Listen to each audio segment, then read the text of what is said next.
جو اصل بات ہے وہ یہ کہا گیا کہ سانتا کلاز واپس جاؤ، سانتا کلاز واپس جاؤ کے نعرے لگے اور مرد آباد کے نعرے لگے۔ اب سانتا کلاز واپس جاؤ کا مطلب کیا ہے؟ اس کا مطلب یہ ہے کہ جناب اب عیسائیوں کو پیغام دیا جا رہا ہے، مسیحی برادری کو پیغام دیا جا رہا ہے جو ہندوستان میں مقیم ہے اور صدیوں سے مقیم ہے۔ ان کو کہا جا رہا ہے کہ آپ ہندوستان خالی کر دیں اور ہندوستان سے چلے جائیں۔ وہی چیز جو مسلمانوں کو کہا جاتا تھا اور سکھوں کے ساتھ جو کچھ ہوا، تو اس کا یہ ہوا جی کہ پہلی دفعہ مغرب کو احساس ہوا، مغربی ملکوں کو، مغربی طاقتوں کو احساس ہوا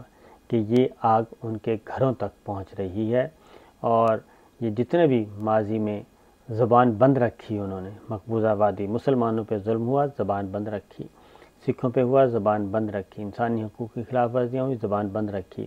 لیکن اب جب یہ پہنچا ہے معاملہ عیسائی برادری، مسیحی برادری تک، تو اب تھوڑا سا ہوش آیا جی ان کو، اور اب اداریے بھی لکھے جا رہے ہیں، خبریں بھی چھاپی جا رہی ہیں، اور یہاں تک کہا جا رہا ہے، نیو یارک ٹائمز کی جو سٹوری ہے اس بات کی تصدیق کی جا رہی ہے کہ لوگوں کو مذہب تبدیل کروایا جا رہا ہے،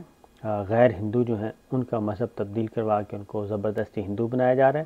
اور یہ سب کچھ مودی سرکار کی سرپرستی میں ہو رہا ہے، سرکار کی سرپرستی میں ہو رہا ہے، اور جو بھی مذہبی اقلیتوں پہ تشدد ہو رہے ہیں ان کے خلاف کسی قسم کی کوئی کارروائی نہیں ہوتی اور کیس رجسٹر نہیں ہوتے، لوگوں کو گرفتار نہیں کیا جاتا۔ تو یہ چیزیں چل رہی ہیں جی۔ اور ایک اور بات بھی کہی گئی ہے نیو یارک ٹائمز کی سٹوری میں کہ جو مذہبی اقلیتوں کی، خاص طور پہ مسلمانوں کی اور عیسائیوں کی جو نسل کشی کی جا رہی ہے، ان کا قتل عام کیا جا رہا ہے، اس میں بھی مودی سرکار جو ہے وہ ملوث نظر آتی ہے، کیونکہ مودی سرکار ایکٹ نہیں کر رہی ایسے لوگوں کے خلاف، اور ایسے لگتا ہے کہ یہ سارا کچھ سرکار کی سرپرستی میں ہو رہا ہے۔ تو معاملہ پہنچا ہے جی یہاں پر، دیکھتے ہیں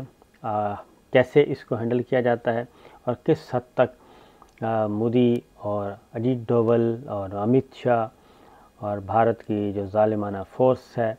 اس کو کیسے قابو کرتے ہیں، کیسے کنٹرول کرتے ہیں، کیونکہ مقبوضہ آبادی میں تو بہت عرصے سے ہو رہا ہے کہ 80 کلومیٹر تک دور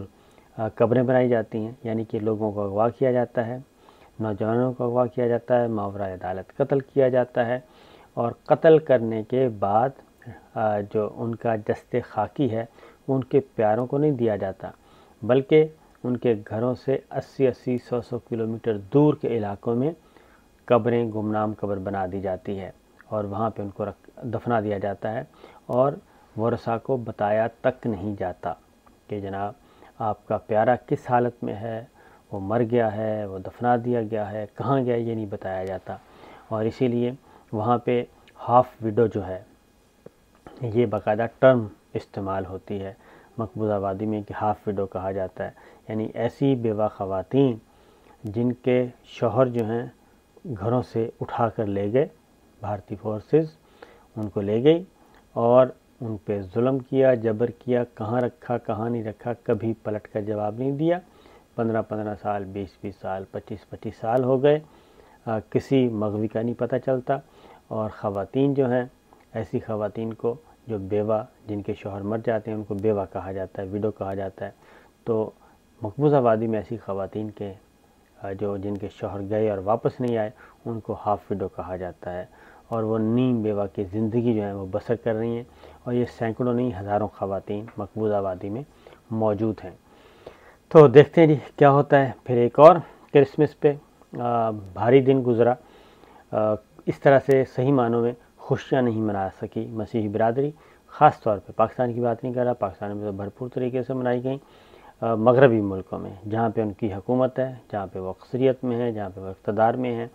مغربی ملکوں میں مسیحی برادری، عیسائی بھائی جو ہیں وہ اپنی عید کی خوشیاں اس طریقے سے نہیں منا سکے جیسے کہ عام زندگی میں منائی جاتی ہیں۔ اس کی وجہ تھا اومیکرون،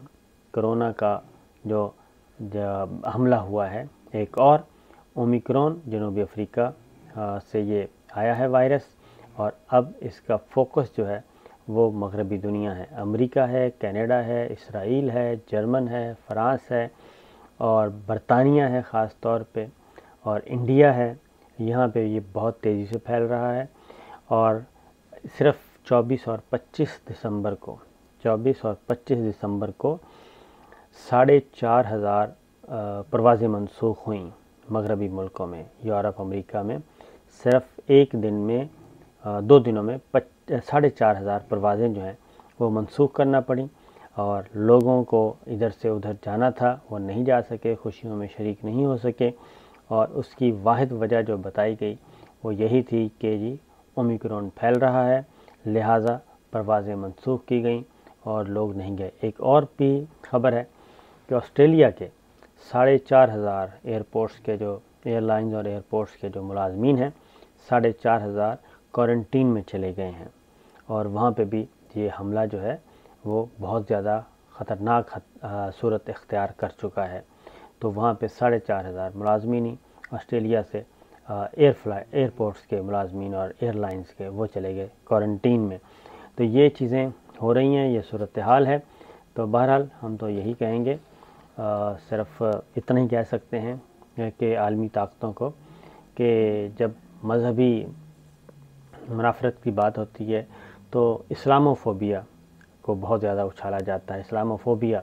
سب کو ہوا اسلام دشمنی ہوئی ہے، اور خاص طور پہ 9/11 کے بعد تو باقاعدہ طور پہ ایک طے شدہ ایک نیریٹو بلڈ کیا گیا، نیریٹو پھیلایا گیا، اس کو اسٹیبلش کرنے کی کوشش کی گئی، اور ہر طرح کی انتہا پسندی اور دہشت گردی کو اسلام سے جوڑنے کی کوشش کی گئی، مسلمانوں سے جوڑنے کی کوشش کی گئی، جبکہ یہ بات درست نہیں تھی، اور مسلمان تو ماری کھا رہے ہیں۔ فلسطین میں آپ دیکھیں کہ یہودی آباد کاروں نے ایک ہی دن میں حملہ بولا فلسطینیوں پہ،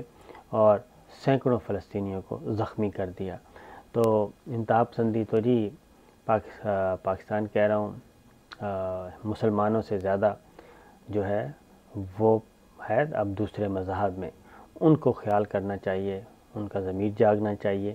اور اس ایشو کو بلا تفریق، بلا امتیاز ایڈریس کرنا چاہیے۔ یہ نہیں ہونا چاہیے کہ مسلمان کا خون گر رہا ہے، بہہ رہا ہے تو اس کی کوئی قیمت نہیں، لیکن جب آگ اپنے گھروں تک پہنچے تو پھر اس کی قیمت ہے۔ تو یہ فلسطین ہوں، مقبوضہ آبادی کے لوگ ہوں، جہاں جہاں لوگ ظلم و ستم کا شکار ہیں، ان کی مدد کرنی چاہیے اور میرٹ پہ کرنی چاہیے۔ اجازت دیجیے، اللہ حافظ۔